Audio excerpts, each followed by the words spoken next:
Sometimes all it takes is one moment on your favorite roller coaster to just absolutely make your experience, that one element that you go through that just leaves you speechless. And today, we're talking about 12 of the craziest roller coaster elements all around the world. Yeah, so to be fair, we probably could make like a way longer list. Like there's so many amazing coaster elements out there. So we just like narrowed it down to like a diverse list, right? Like we didn't want to talk about like 10 different amazing airtime hills, right? Yeah. So we want to diversify a little bit.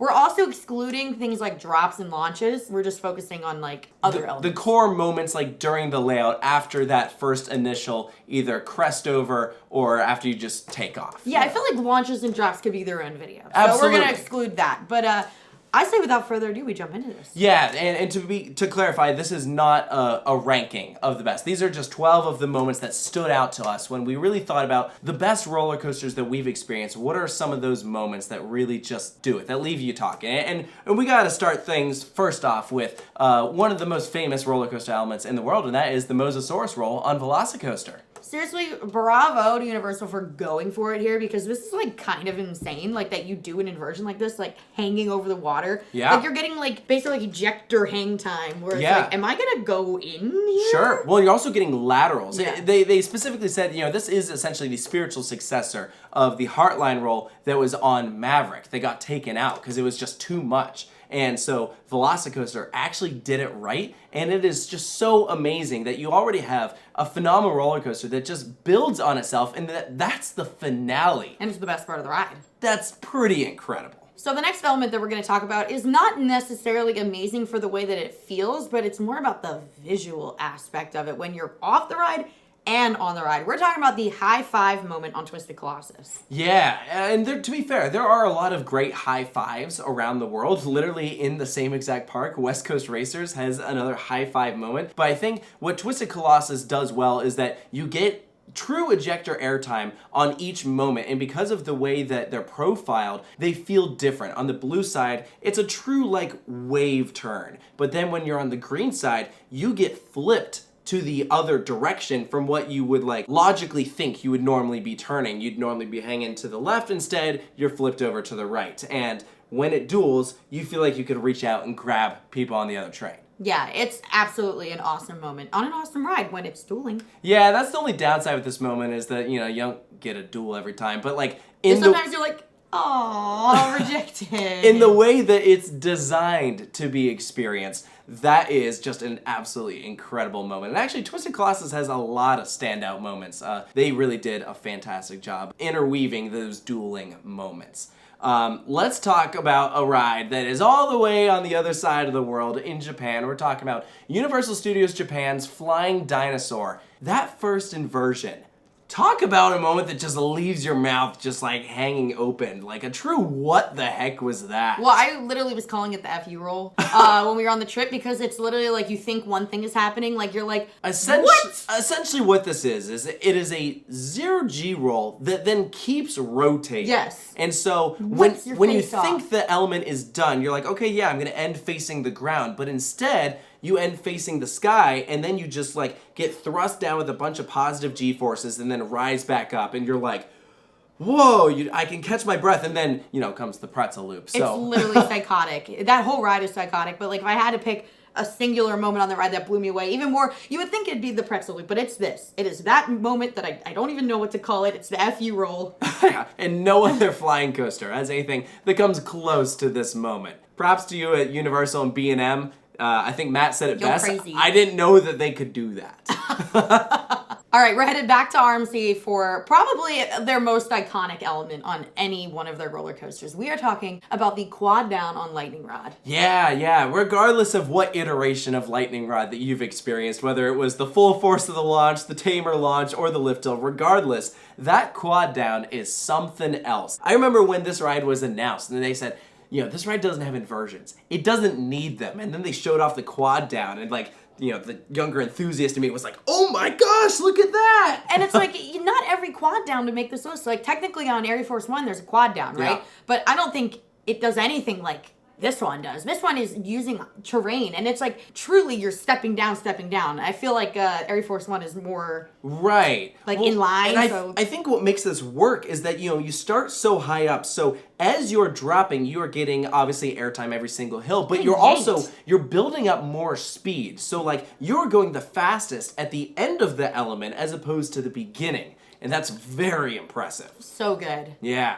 Another wooden coaster, well, I guess Lightning Rod is technically some weird hybrid, but it started off wood. Here's another great wooden roller coaster. This one's iconic. It's the Beast at Kings Island. The Helix Finale is probably the craziest helix on the planet. Known to mankind. And this ride opened decades ago.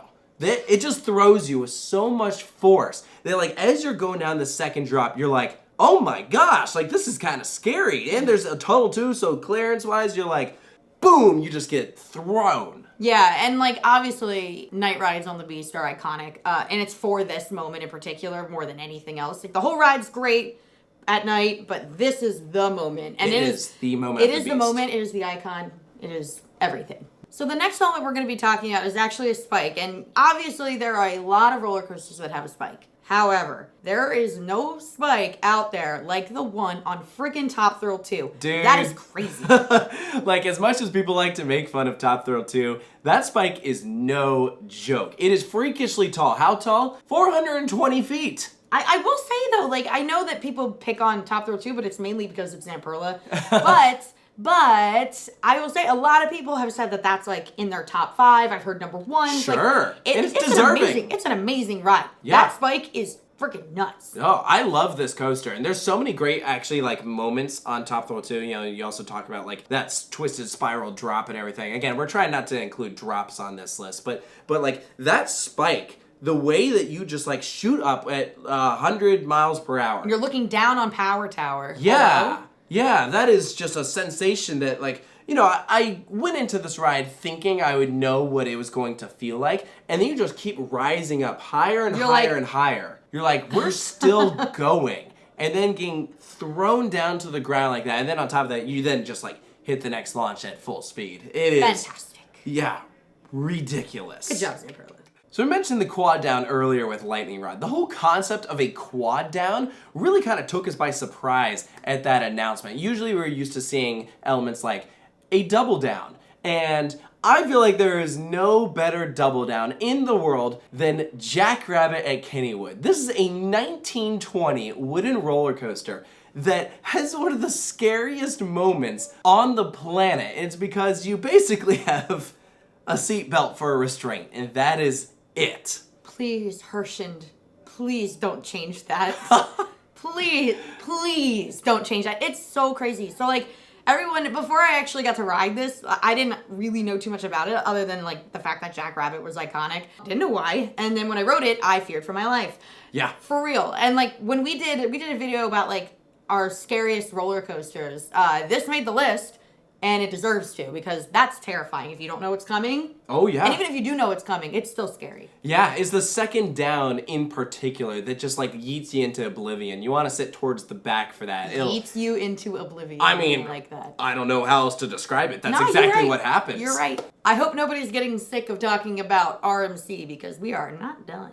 We have another one on this list. It has been dubbed the death roll on Iron Gwazi. This element just completely blew us away. And I think we all knew going into this ride that this element was going to be something special. The way we like to describe is, the like barrel roll down drop that you get on Wind Chaser or Twisted Timbers, Medusa. On Iron Gwazi, it's halfway through the ride. So you're going fast. The big difference is that, yeah, when you start off on that barrel roll down drop on the other ones, you aren't going too fast to start. You've just come off the lift hill. But here, you are already flying at, this ride goes over 70 miles per hour. And you rise up, and then you just twist. So you are inverting while building up more speed. And that is a very unique sensation. Think of how many inversions that you take when you're either parallel with the ground or, in an upwards direction. Here, you're dropping as you are flipping. Well, isn't it meant to mimic the movement that either a gator or a gator does to like catch its